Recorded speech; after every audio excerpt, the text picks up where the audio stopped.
The other day, I was reading about an unsolved mathematical problem that related to the generation of prime numbers. Yeah, it's pretty geeky, I know.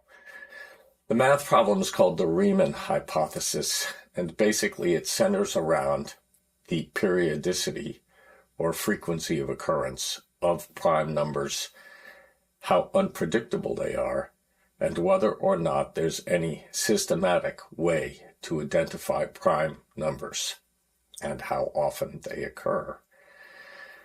And the hypothesis has never been proved ever since it was originally proposed in the 1800s. Anyway, I'm sure you're already by now asking yourself, what the hell could this BS have to do with the Gurdjieff work? Well, that's a long story.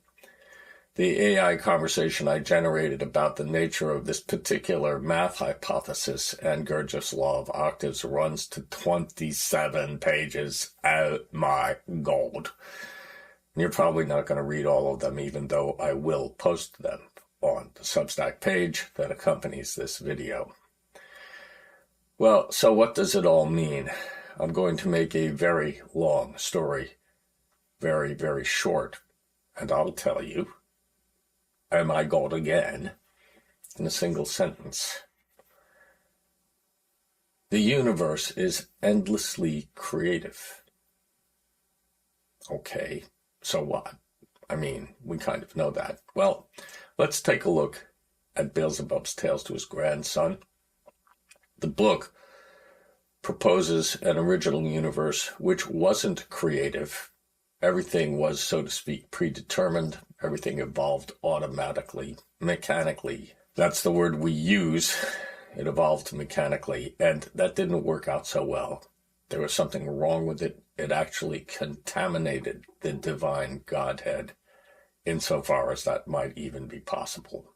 Well, this is what Gurdjieff said. I'm just repeating it.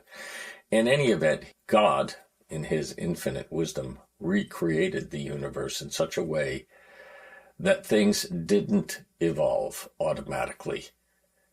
And it is the flexibility and the unpredictability of the universe that gave it the life it needed to overcome the ill effects of time. Well, prime numbers, as it turns out, have these irregular instabilities built into the way they appear that are related nonetheless to strange patterns that seem to underlie the fabric of mathematics itself. And the whole point of the exploration of the question of the Riemann hypothesis relative to the Gurdjieff work was that the law of octaves and the Riemann hypothesis share some weirdly deep relationships. And what they say is that the universe has to be creative, that this is the extraordinary force that gives it life and makes it be what it is.